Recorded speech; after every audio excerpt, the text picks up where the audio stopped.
はい、どうもこんにちは、寺田です。今日はクマを作っていきたいと思います。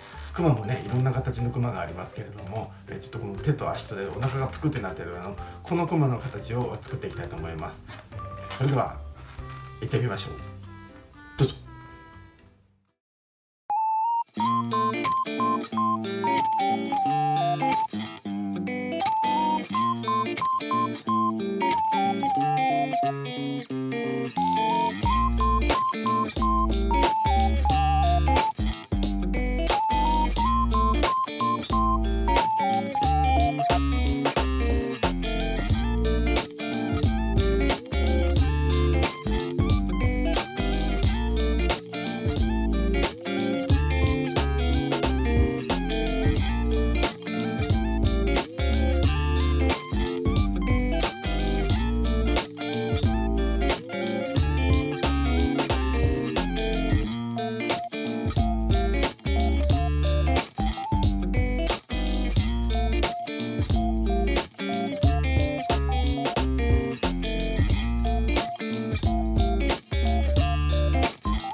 クマいかがだったでしょうか。ちょっとねこの作り方がですね、手作って体作って足を作ってっていう作り方ではなくてですね、こう順番にこういって最後こう合わせるとクマになるみたいな感じで、ちょっと特殊な作り方でした。なのでこう一個一個の大きさがですねこう揃うようになるのにちょっとなかなか難しいかなと思うんですけれども、よければ僕これ相当可愛いと思うので、やってみてください。それではご視聴ありがとうございました。次回の動画でお会いしましょう。